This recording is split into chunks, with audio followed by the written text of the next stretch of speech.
గమనించినట్లయితే ప్రేమైనటువంటి వారు దేవుని వాక్యముల నుండి బోధింపబడుతున్నటువంటి యొక్క రాత్రి కాలం లేక సమయంలో బోధింపబడుతున్న అంశము కల్పింపబడిన ప్రతి ఉపదేశములకు ఇటు అటు కొట్టుకొని పోతూ అలల చేత ఎగసిపడుతున్నవారు అనేటటువంటి అంశాన్ని దేవుని వాక్యం నుండి ధ్యానించుకుంటాం. కల్పింపబడిన ప్రతి ఉపదేశములకు ఇటు అటు కొట్టుకొని పోతున్న మరి అలల చేత ఎగసిపడుతున్నవారు అనేటటువంటి దేవుని వాక్యములో నుండి మనము ఈ రాత్రికాల సమయంలో ఆలోచన చేద్దాం. గమనించినట్లయితే ప్రేమైనటువంటి వాళ్ళ గాలి ఎక్కడ నుంచి వస్తుంది? భూమి మీదకి. భూమి మీదకి గాలి మొట్టమొదట ఎక్కడ ప్రారంభమవుతుంది? గాలి తనకిష్టమైన చోట్ల నిజంగానే మనకు వాక్యంలో రాయబడింది. కనుక ప్రేమైనటువంటి వాళ్ళ ఈ గాలి అంతా కూడా ఎక్కడ నుంచి వచ్చిందో మళ్ళీ అక్కడికి వెళ్తుందనేది కూడా మనకు తెలుసు. అయితే ప్రేమైనటువంటి వాళ్ళ గాలి మొట్టమొదట కేంద్రీకృతమయ్యే స్థానం ఎక్కడని మనం ఆలోచన చేస్తే సముద్రాలలో, నదులలో, విస్తారమైన నదులలో ప్రారంభింపబడుతున్న ప్రేమైనటువంటి వాళ్ళ గాలి ఎక్కడ నుంచి ప్రారంభింపబడుతుంది? సముద్రాలు. అందుకే చూడండి, వాతావరణ శాఖ వాళ్ళు ఇంకా 2 రోజుల ముందు లేక ఇంకొక 4 రోజుల ముందు తుఫానుగా కేంద్రీకృతమై ఉన్నదని ఇంకా 2-3 రోజుల ముందే చెప్తారు. వాళ్ళ అంచనా ఏంటి? దేన్ని బట్టి చెప్తారు వాళ్ళు? దేన్ని బట్టి చెప్తారు వాళ్ళు? వాతావరణ కేంద్రం వాళ్ళు పలాని దిశకు వీచుతున్నటువంటి గాలిని బట్టి పలాని ప్రాంతంలో పలాని దిశగా వాయువుగా కదులుతుంది. వాయువు వలన గాలి ఒకటే కదులుతుంది కనుక పలాని ప్రాంతంలోని పలాని ఇన్ని రోజులకు లేక ఇన్ని గంటలకు ఆ తీరము దాటి పలాని ప్రాంతాలకు వర్షం కురిసే అవకాశం ఉందన్నటువంటి వాతావరణ కేంద్రము చెబుతుంది ప్రేమైనటువంటి వాళ్ళ. కనుక అలా తుఫాను కేంద్రీకృత గాలి వాయువు పెరిగినప్పుడు సముద్రం ఏమో ఎలా ఉంటుంది? సముద్రం ఎలా ఉంటుంది? ఎప్పుడైనా వైజాగ్ వెళ్ళారా? సముద్రం దగ్గర ఏమైనా చూసారా? సముద్రం దగ్గర నిలబడి చూసారా? భయంకరమైన అలలు. ఆ అలలు బయట పెద్ద గాలి మనకు కనిపించదు, కానీ సముద్రం దగ్గరికి వెళ్ళినప్పుడు సముద్రపు యొక్క అక్కడ వెళ్ళినటువంటి భీకరమైన శబ్ద తరంగాలు, భీకరమైన శబ్ద తరంగాల ద్వారా అలలు పెద్ద పెద్ద అలలని ఎగసిపడుతుంటాయి. పెద్ద పెద్ద అలలు, మామూలు అలలు కాదు. కనుక ప్రియమైనటువంటి వాళ్ళ ఆ యొక్క అలల మీద నడిచి పెద్ద పెద్ద బోట్స్ కానివ్వండి, పెద్ద పెద్ద షిప్పులు కానివ్వండి, ఇవన్నీ కూడా ఆ యొక్క అలల చేత మరి ఎగరబడుతూ పట్టబడుతుంటే కనుక ఆ డ్రైవర్లు జాగ్రత్తగా దాన్ని బ్యాలెన్స్ చేస్తూ ప్రయాణించాలి ఆయా దేశాలలో ముడి సరుకులు తీసుకొని.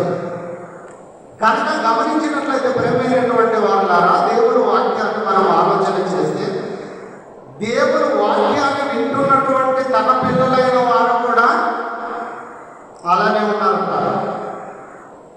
కల్పింపబడిన ప్రతి ఉపదేశములకు ఇటు అటు కొట్టుకొని పోవచ్చు అలల చేత ఎగసిపడినటువంటి వారిగా ఉన్నారంట. భూమి మీద ఉన్నవారు అలల చేత ఎలా ఎగసిపడుతుందో ఆ యొక్క ఓడలు కానివ్వండి, ఆ యొక్క మరి షిప్పులు కానివ్వండి, ఆ సముద్ర తరంగాల మీద ఎలాంటి వారు ప్రయాణించేవారు ఎలా అలల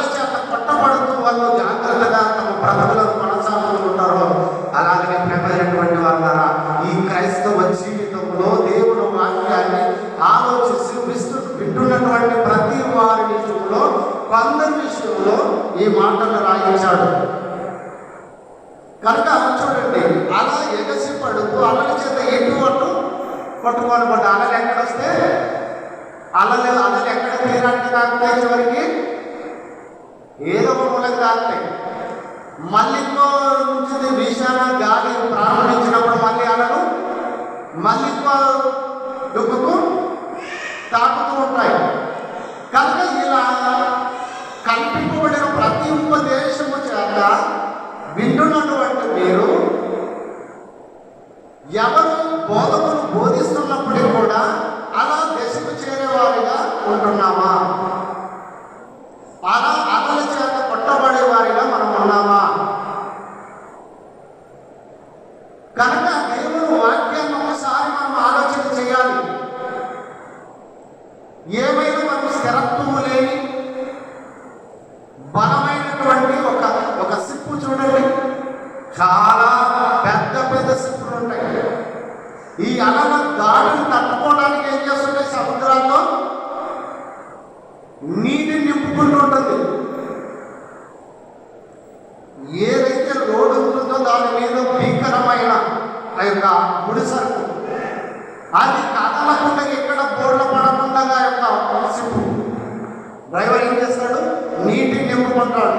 ఆ బ్యాలెన్స్ని ఖచ్చితంగా ఈ తీవ్రతతో ఉన్న ఈ అలలను తట్టుకోవడానికి, గమ్యం చేరడానికి నీటిని నింపుకొని తను బ్యాలెన్స్తో స్థిరంగా ఉంటాడు, స్థిరంగా కొనసాగుతూ ఉంటుంది. కనుక ప్రేమైనటువంటి వాళ్ళ దేవుని వాక్యాన్ని వింటున్నటువంటి మనం కూడా మనకున్న విశ్వాస విషయంలో, మనము నమ్మే దేవుని వాక్యం విషయంలో మనం కూడా అలాంటి ఆలోచనతో మనము స్థిరమైన వారిగా ఉండటానికి దేవుని వాక్యాన్ని నింపుకోవాలి. ఇటువంటి పట్టుకొని పోకుంటున్నట్లు మనం ఇటువంటి మనం కొట్టుకొని స్థిరత్వము లేని వారిగా ఉండకుండాన్నట్లు ఖచ్చితంగా నిలబడాలి అన్నటువంటి ఉద్దేశంతోనే అలా ఉండటానికి మీకు ఈ అంశాన్ని చెప్తున్నాను. కనుక మనం ఆలోచన చేయగలిగే ప్రేమైనటువంటి వారు యూద పత్రిక 1వ అధ్యాయం చూడండి. యూద పత్రిక 1వ అధ్యాయం బోధలో ఎంత స్థిరత్వంతో ఉండాలో, దేవుడు వాక్య విషయంలో ఎంత స్థిరత్వంతో మనం ఉండాలో చెప్తూ ఉన్నాడు. యూద పత్రిక 1:3 ప్రియులారా, మనందరికి కలిగే రక్షణను గురించి మీకు రాయవలనని విశేష ఆసక్తి గలవాడనై ప్రయత్నపడుచుండగా పరిశుద్ధులకు ఒక్కసారి అప్పగింపబడిన బోధ నిమిత్తం మీరు పోరాడవలనని మిమ్మల్ని వేడుకొనుచు రాయించున్నాను. మనందరికీ కలగబోయేటటువంటి కలిగే రక్షణను గురించి మీకు తెలియవల్లని విశేష ఆసక్తితో, నేను కూడా ఎలా చెప్తున్నా, చాలా ఆసక్తితో చెప్తున్నాను. వాక్య విషయంలో ఆసక్తి పెంచుకొని చెప్తున్నాను. కనుక యూదా గారితో యేసుప్రభుల వారి తమ్ముడు, యేసుప్రభుల వారి భూమి మీద ఉన్నప్పుడు పెద్దగా విశ్వాసం ఉంచలేదు. యేసుక్రీస్తు వారి మరణం తర్వాత యేసుక్రీస్తు ఎంత గొప్పవాడో తన జీవితంలో తెలుసుకొని, తన సహోదరుడైన అన్న ఎంత గొప్పవాడో తెలుసుకొని, ఈ ఆయన పలికిన మాటలు, ఆయన ప్రకటించిన బోధ, ఆయన నడుచుకున్న రీతిని ఒక్కసారి ఆత్మ వశుడై విశేష ఆసక్తితో ఈ మాటల్ని చెప్తున్నాడు. ప్రేమైనటువంటి వాళ్ళ చాలా ఆసక్తి. కనుక చూడండి, మనందరికీ కలిగిన రక్షణ గురించి మీకు రాయవలనని విశేష ఆసక్తి గలవాడని ప్రయత్నపడుచుండగా, అలాంటి సందర్భంలో చెప్తున్నారు, పరిశుద్ధులకు ఒక్కసారి అప్పగింపబడిన బోధ నిమిత్తము మీరేం చేయాలి? పోరాడవలెను. దేని కొరకు పోరాడాలి? మనము బోధ కొరకండి, వాక్యం కొరకండి, దేవుడు రాయించినటువంటి దైవ గ్రంథం కొరకండి, దేవుడు మాటని గెలిపించడానికండి, దేవుడు మాటని గొప్ప చేయడానికండి మనం ఏం చేయాలి? పోరాడాలంట. పోరాడతామా? మన వాక్యం కొరకు? మనకు ఆ పోరాటం ఎక్కడిది? మన పోరాటం అంతా ఏమి తినాలి, రేపు ఎక్కడ వెళ్ళాలి, పనికి ఏం సంపాదించుకోవాలి, ఎలా జీవించాలి, ఎలా ఆస్తులు కూడా పెట్టుకోవాలి, ఎలా ధనం సంపాదించుకోవాలి. దేని కొరకు పోరాడుతున్నాడండి మనిషి రోజు? దేని కొరకు పోరాడుతున్నారు? మీరు పోరాడవలసినది ఇంకొకటి ఉంది, అది పోదండి. ప్రతి ఆదివారం దేవుడి మందిరానికి వచ్చినటువంటి మనము, ప్రార్థన వింటున్నటువంటి మనము, క్రైస్తవులమైన ఉన్నటువంటి మనమే వాక్యము లేక బోధము మనమే నిర్లక్ష్యపరచు, మనమే ఆ వాక్యాన్ని తుంగలో తొక్కుతూ, మనమే ఆయన చెప్పిన బోధన సరిగా అర్థం అవగాహన చేసుకొని వారిలో మనమే ఉంటే ఎవరు చెప్తారండి సమాజంలోకి వెళ్ళి? ఎవరు చెప్తారండి ఆయన గురించిన ఉన్నతమైన ఆ బోధ గురించి? కనుక ప్రేమైనటువంటి వాళ్ళారా, మరి జాగ్రత్త. ఒకసారి మీకు అప్పగింపబడింది, సారసారి మీకు అప్పగింపబడలేదు. అది ఎప్పుడైతే నీవు క్రీస్తు యేసులోకి బాప్తిసం తీసుకొని సంఘములో ప్రవేశించావో, ఆ సంఘములోని సర్వ సమృద్ధి కలిగిన తన యొక్క మహాశ్వర్యము, దేవుని జ్ఞానము, రొట్టెల గృహము మీకు ప్రకటింపబడుతున్న వాక్యాన్ని మీరు ఏం చేయాలి? మీరు హృదయాల్లో నింపుకోవాలండి. నింపుకొని ఏం చేయాలి? మీరు పోరాడాలి. దాని కొరకు పోరాడతారా? నేను పోరాడుతుంటే నన్ను అపార్థం చేసుకుంటున్నాను చాలామంది. నా సహోదరులకు, నా సహోదరి మళ్ళారా, నేను ఎందుకు చెప్తున్నానంటే, నా ఉద్దేశం అంతా కూడా వాక్యాన్ని ఖచ్చితంగా సమాజంలోకి మనం పంపించాలి, సమాజంలో చెప్పాలి, సమాజంలో ఆ బోధ కొరకు మనం పోరాడాలి. మన గురించి మనం పోరాడటం కాదు, మన గురించి మనం పోరాడటం. ఎన్నో పోరాటాలు చేశాము, ఎన్నో సాధించాము, ఎన్నో సమకూర్చుకున్నాం, ఎన్నెన్నో రకాలుగా మానవ సంబంధమైన బ్రతుకులతో మనం బ్రతుకుతున్నాము. దేవుడు చల్లగా మనల్ని కాపాడుతూ దీవించి కాపాడుతున్నాడు, బలపరుస్తున్నాడు, దీవించాడు. కానీ దేవుని బోధ కొరకు ఎవరు పోరాడతారండి? దేవుని వాక్యం కొరకు ఎవరు పోరాడతారంటే, మీరే పోరాడకపోతే, మీరే ఆ బోధన సమాజంలో సరిగా అర్థం చేసుకోకపోతే కనుక ఆలోచన చేయమని మనవి చేస్తూ, అలాగే తిమోతికి రాసినటువంటి మొదటి పత్రిక 2:4, తిమోతికి రాసినటువంటి మొదటి పత్రిక 2:4,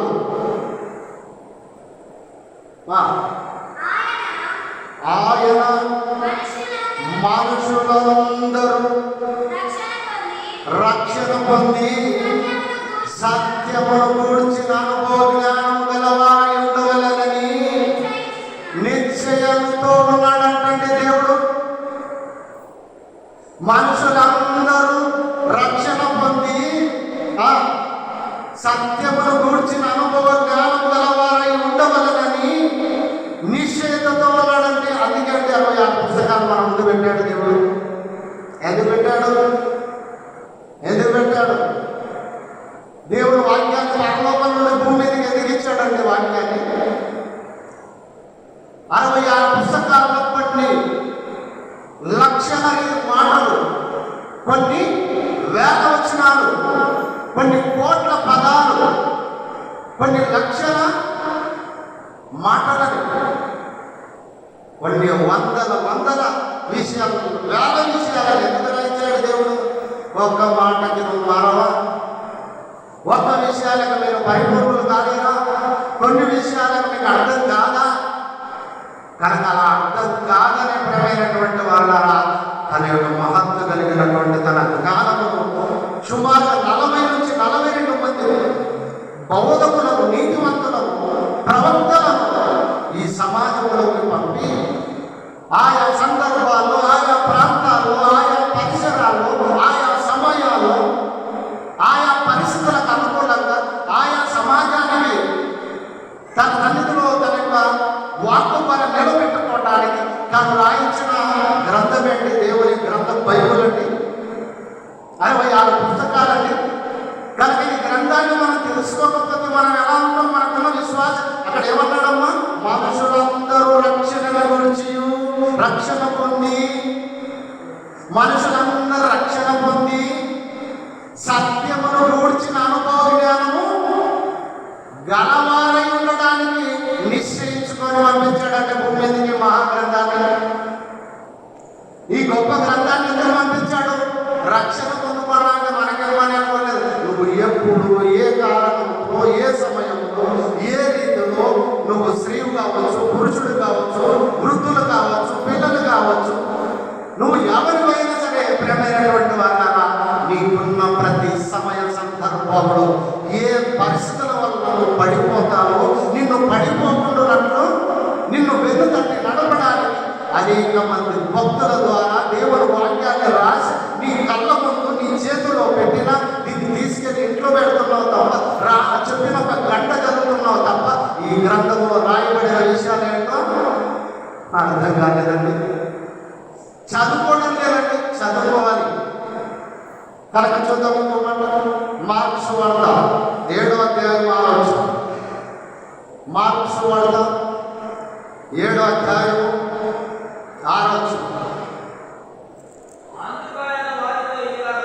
చూడండి. అందుకు ఆయన శాస్త్ర పరిశీలన ఇలా చెప్తున్నాడు. అందుకు ఆయన ఇలా చెప్పారు, ఈ ప్రజలు పెదవులతో నన్ను గణపరచుదురు, ఈ ప్రజలు నన్ను పెదవులతో గణపరుస్తున్నారు,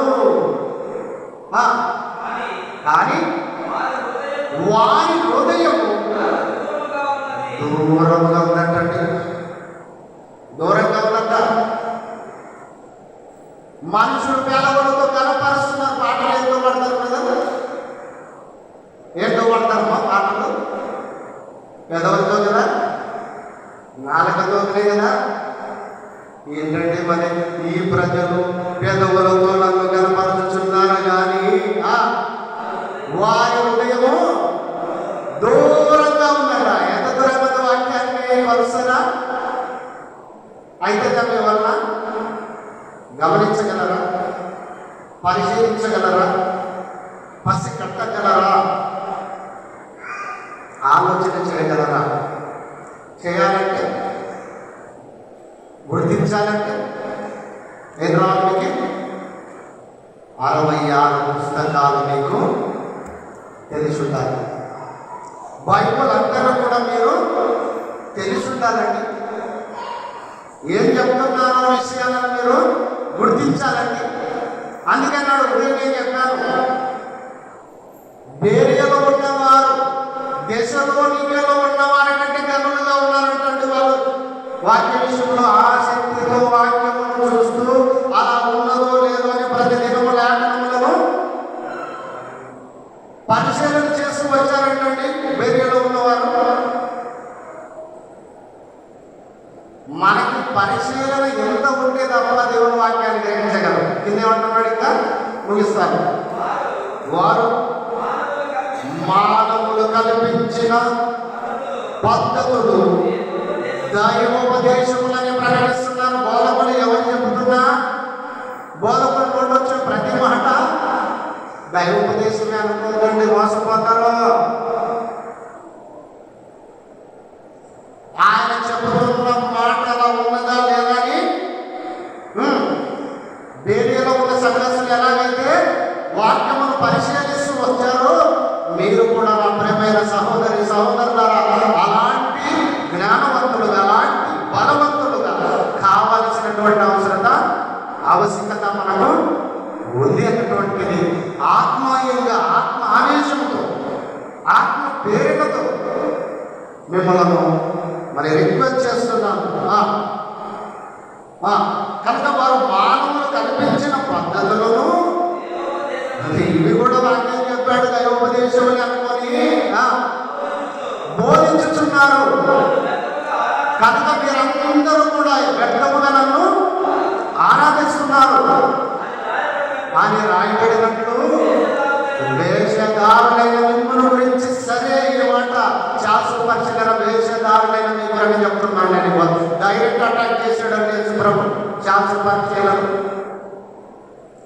డైరెక్ట్ అటాక్ మీ గురించి చెప్తున్నాను నేను. మీరు అలా లేరు.